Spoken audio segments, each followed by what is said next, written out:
سڵاوتان لێبێت و ئەم کاتتان باش بە کۆمەڵێک بابەتی تر ئێوارە 24ێکی ترتان پێشکەش دەکەین.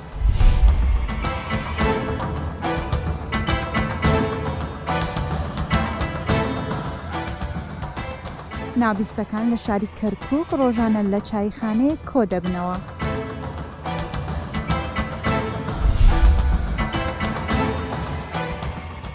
خوانێکی بەربانگی مانگی ڕەمەزان لە زاخۆ هەموو ئاینەکان کۆ دەکاتەوە.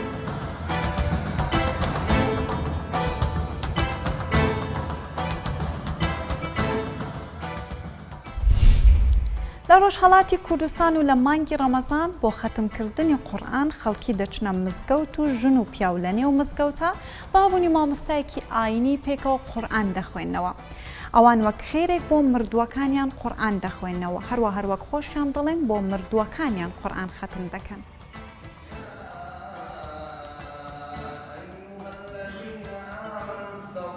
ئەمە دووهەم ساڵەکە لە مانگی ڕەمەزاندا لە مزگەوتەکانی شاری سەردەشت کۆڕ و کۆبوونەوەی ختمی قورئان بەڕێوە دەچێت. لە هەر کام لەم کۆڕ و کۆبوونەوانەدا چەند قورئان خوێنێک بەشدار دەبن کە بەنۆرە هەر کامیان چەند لاپەڕەیەکی قورئان دەخوێننەوە و خەڵکی بەشدار بووش لەگەڵ گوێگرتن لە دەنگی ئەوان سەیری قورئانی بەردەمیان دەکەن و بەم جۆرەش هەمووان پێکەوە خەریکی قورئان خوێندن دەبن.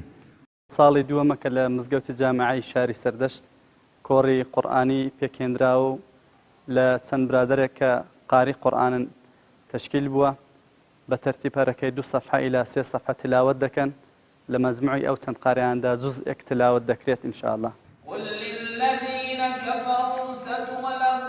قورئان خوێنەکان کە هەر لە کەسانی خۆجێیی و خەڵکی ناوچەکەن هەم دەنگیان خۆشە و هەم شارەزای جۆرە جیاوازەکانی خوێندنەوەی قورئان و ئەمەش وای کردووە لەلایەن خەڵکەوە پێشوازیان لێ بکرێت.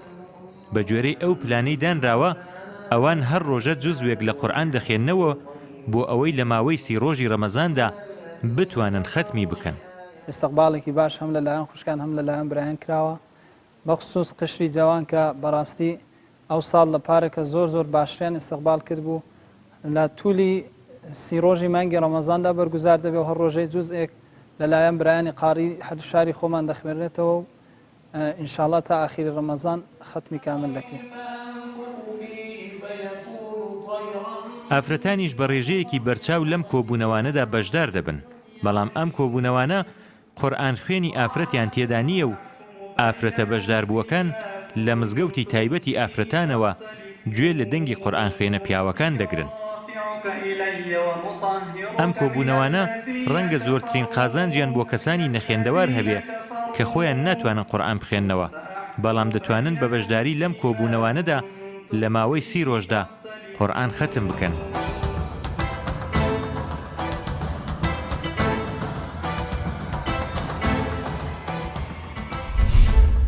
خوێن ئەو پێکاتە گرنگەیە کەمانەی ژیان دەبەخشێت. خوێن ڕۆژانە بەلەشمان دەگوزارێت بۆ گەیاندنی خۆراک و پێویستیەکانی جەستە. بامان شێوەی بەش و پێکاتەکانی تری لەش خوێنیش زۆرجار دووچاری کۆمەڵێک گرفت و کێشەی تەندروستی دەبێتەوە.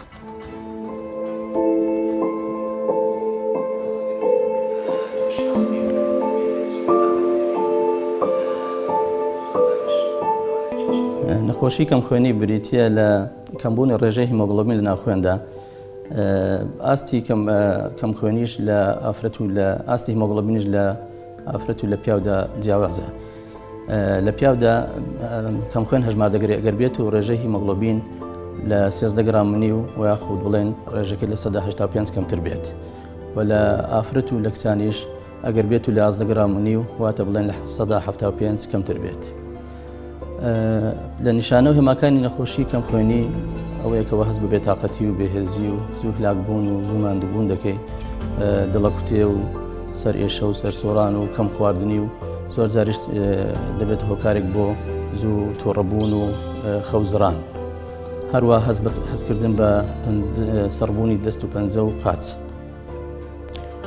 خۆی کەم خوێنی لە خۆیدا بریتی نیە لە نەخۆشی، هێمای چەند نەخۆشیێکی ترە. بۆیە کاتێکەوە کەسێک بێخوێن دەبێت زۆر گرنگە 3 خاڵ بزانرێ. یەکەم ئاستی کەم خوێنەکەی ئایا زۆر کەم خوێنە و یاخود مامناوەندا و یاخود کەم خوێنەکەی ڕێژێکی کەمە. دووەم گرنگە بزانرێکەوە هۆکارەکەی چییە؟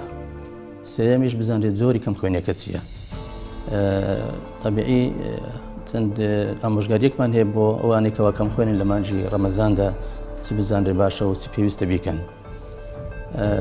خۆی لە خۆیدا ڕۆژوگرتن هیچ شێوەیەک نابێتە کەم خوێنی، هۆیەک نییە بۆ کەم خوێنی، لەبەر ئەوەی تەنها کاتی خواردنەکان دەگۆڕێت، نمونە خواردنی بەیانی و نیوەڕۆ دەچێتە کاتی بەربانگ و کاتی ڕۆژوشکاندن.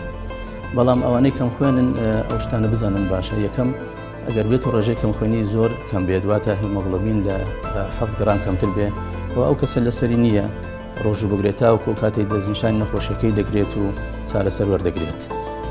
بەڵام بە شێوەیەکی گشتی ئەوانی کەەوە ڕێژی ئاسنیان کەمە یا هەڵگری نەخۆشی تەلەسیمیانە یا هەستاری پاقلیان هەیە، حساسی پاقلا، ئەوانە دەتوانن ڕۆژوو بگرێن بە شێوەیەکی ئاسایی.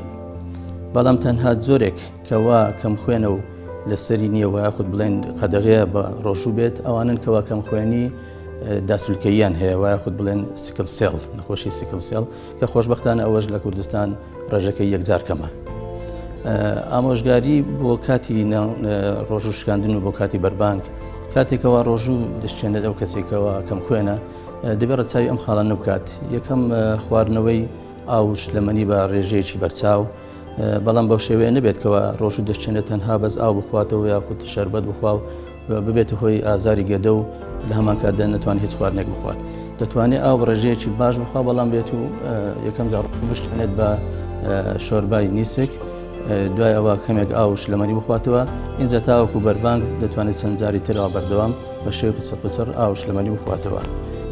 ئەو خواردنانێکەوە پێویستن بۆ کەسانێکەوە نەخۆشی کەم خوێنان هەیە و بە تایبەت بڵێن ئەوانەی ڕێژەی ئاسنیان کەمە، خواردنی گۆشت و مریشێک و ماسی، خواردنی سەوزە و میوەکان، خواردنی ترشەمەنی و مزرەمانیەکان، هەروەها بڵێن هەروە تەماتەش، ئەوانە کە دەبێتە هۆکارێک بۆ ئەوەی کەوا ڕێژەی ئاسن بە شێوەیەکی بەرچاوتر و باشتر بتوانێت بمژرێت لە ڕیخۆڵە، کە ئەوەش یارمەتی مۆخی ئێسک دەدا بۆ دروستکردنی ڕێژەیەکی باشتر لە خوێن. بەڵام تێبینێکی گرنگیش ئەوەیەکەوە ئەو کەسانێکەوە کەم خوێنن زۆر چایە و قاوە و لە ئەو خواردنەوانێکەوە با بڵێن بۆ وزە بەکاردێن زۆر نەخورێنەوە، لەبەرەوەی ڕێژەیەکی کافاینیان تێدایە. ئەمەش دەبێت هۆی ئەوەیکەوە ئەو کەسەی بە ڕۆژوو و کەم خوێنە زیاتر مادەی کافاین وەدەکەکەوە زیاتر ئەو کەسە میز بکات و بێتە هۆی ئەوەیکەوە لەشی زیاتر وشک بێت و زیاتر هەست بە نیشانەکانی کەم خوێنی بکات. پندێکێ دەڵێت ئەگەر توی بۆ شاری نابینان دەبێت دەست بە چاوتەوە بگریت. ئەم مەسەلەی ڕێک لەسەر چایخانەیەکی شاری کەرکووک دەبێت. ئەگەر ڕۆژێک بچیت بۆ ئەم چایخانەیە دەبێت وەکو ئەوان بە زمانی جەستە قسە و گفتوگۆ بکەیت. چایخانەیەک لە شاری کەرکووک ڕۆژانە ژمارەیەکی زۆر لە نابیستەکان سەردانی ئەم چایخانە دەکەن، لەوێ پێکەوە کۆ دەبنەوە و کاتێکی خۆش لەگەڵ یەکتر بەسەر دەبن.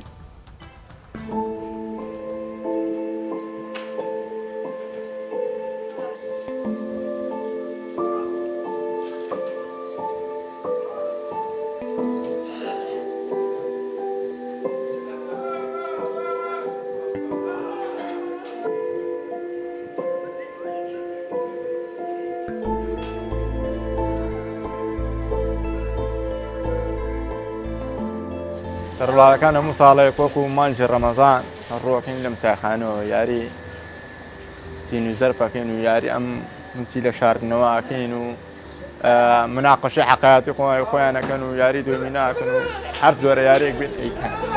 بەڵێ تا زیاتر لەناو کەرکووکە زیاتر خۆم هاوکاریانەکەم زیاتر هەرچیشان پێویستە ئامادە بوومە، یعنی یارمەتیانم دا نەمتوێنەیەکەم بۆتان ئەوەی لە تواناشم بۆ کردمەوە بەڕاستی لەناو خۆیانە هیچ جیاوازیشان نییە و هەموو جۆرە کەڕواڵەکانی تایە، شیعی تایە، کوردی تایە، عەرەبی تایە، تورکمانی تایە، مەسیحیشی تایە. بەڕاستی هیچ مینیان نەبووە، یعنی مناقەشەیە وەکو بڵێ وەکو سیاسی نەیە، بۆ هەمویان وەک برا بووینە وەکو هاوڕێکانیان خۆشە. زادارش ئەمە ڕۆژانە لەناو ڕەمەزانە شارەکان ترش ڕوومان لێکا لە شاری کەرکووکەوە، لە هەولێرەوە تێن و لە سلێمانیەوە تێن و لە بەغداوە تێن و لە قەزاح نەحیەکان و لە دوبوس و ئەمانە ڕوومان لێکان لەناو کەرکووکەوە دێم بۆ لامان وەکو میواندارێک یاریمان لەگەڵەکە دووسێ شەو لامانەمین و ئەوزاڕۆ.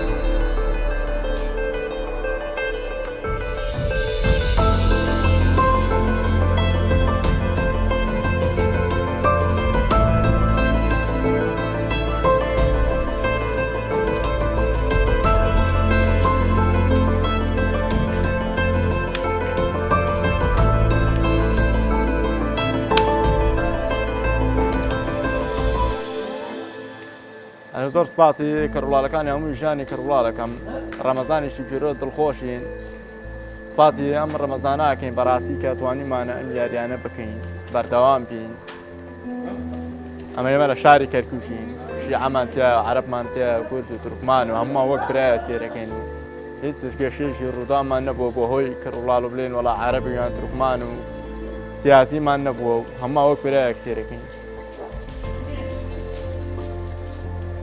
ئێمە کێشەمان زیاتر لە کەڕوڵالەکانێ بۆی کەس هاوکاریمان ناکا وەکو حکوومەت هیچ کێشەیەکمە بۆی ناکا بەس یادارین یارمەتیمان بدە حکوومەتەکان بۆ کەڕوڵالەکان هەندێکمان خێزاندارین و هەندێکمان خێزاندار نیمان هەرە پەنا بەخوا دەگرین و یادارین کەتێک بێتە هانەمان و یارمەتیمان بدە ئینشاءڵڵا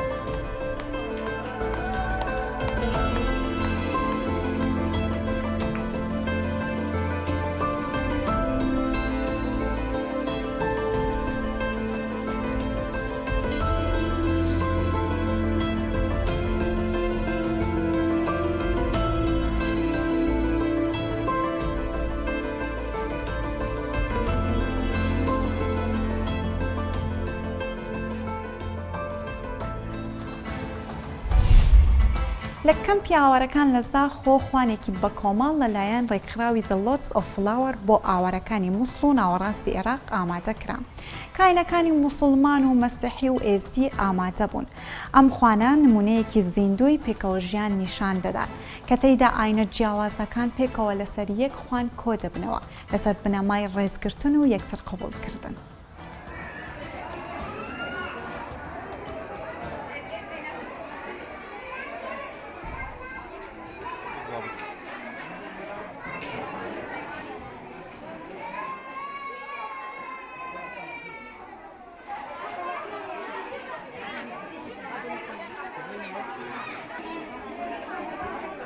ئەڤروکە ڕێکخراوە The Lotus Flower پەفکاریت گەر ڕێکخراوە خەیمە و ڕێکخراوە زارۆک ڕابووینە ئەنجامدانا vê çalakiyê بۆ تقریبا 100 ژن و کچên êzdî û بسرمان kuma ئەڤروکە vê şevbêriyê xirkirîne بۆ ئەوە بۆ هەندێک و xwarinekê pêk ve bixwin wekî em bêjin îftarekê pêk ve bikin merem ji komkirina van jin û afretan ev e bۆ ku em bişên pêk ve jiyanê navbera wan da berpa bikein.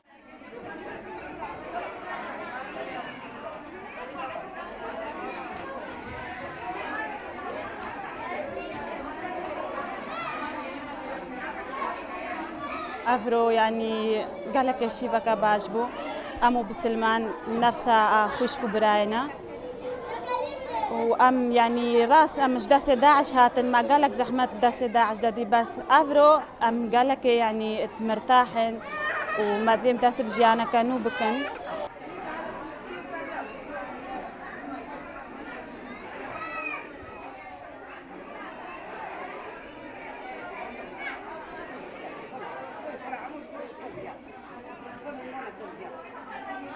قالك خوش بوما وبوما يعني بري وكاجي ام خشكو برابون وكاجي يعني بوما قالك فرساكا باش بم قالك رينا خات بخون بانه ام جارك دي بزفريني او تشتمي تشوي ام هدمين خشكو وبرا جهرمين مثلا دستك هكش ما سرديني خو ام هوالي ديكن وقالك بوما قالك خوش بو يعني اف رينشتنا واف زاده واف يعني قالك وكي بيجيتن بو كعربيت بيجي عيش وملح ناف ماذا تشيبو أفا قال لك يا باش بوما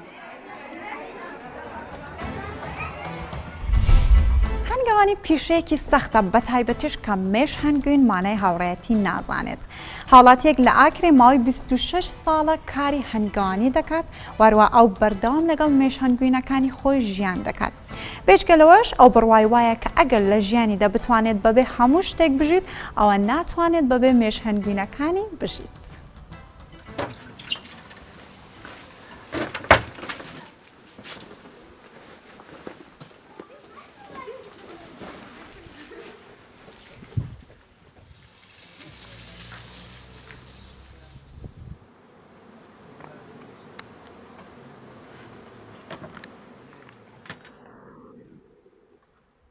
سال 2002 من دست هویت شلوم شوب ریکم منظمه منظمه گنده ما هر تقریبا 8 مولل و گنده هی که 5 میش دانه و سال به سال مزیده کرد مثلا سال 2003 4 بینه حتی 30 میشه که مزیده کردن تقسیم و شلخو بود 2005 و 6 و حتی 11 12 یعنی بینه 7 و 8 و 150 مثلا سال به سال زیاده کردن.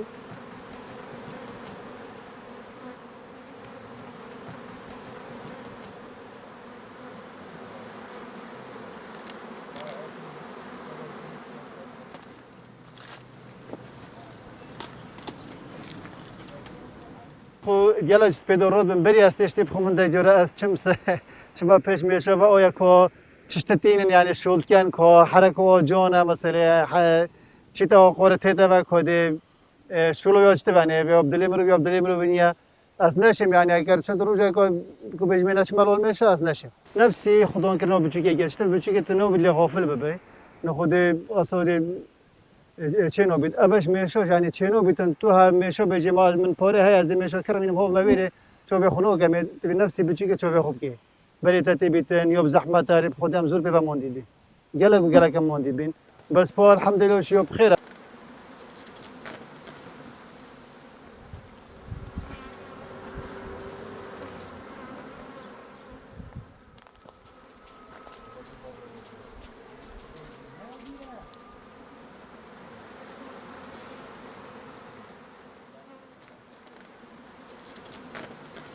اب خباری هجوینه با مگله کنه خوشانی که عالم به بسیاری مدیت آیا مثلا جایی های رازینو بیت حتی به جباب قرآن من ادای شکر یعنی بیاولی گیری یعنی به بوسیم بخوری چنگی باوری نمویا امنی خو صده اب خو فحص کردستانی نیه نخو گله جره از بیجم اگر فحصک هبا هیچ فرقه که هجوینه من ید گل یکی بی غیر سعر نبی از بیجم گله که خود فرق هجوینه من گل یکی بی بس سعره یعنی یکی بی به سعره که خیالی بیشتر کابروی de kobrož de keritan.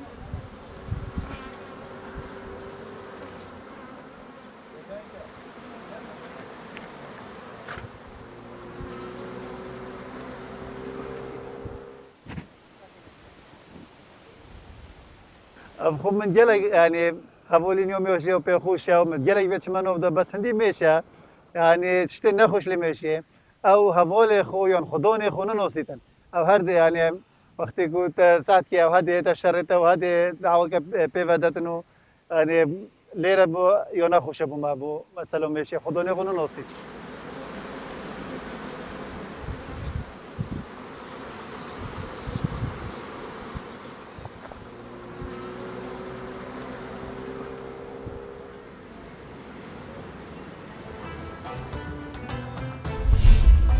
ایواره 24 امروز کتایی پر تصویر ایواره خواتم نگه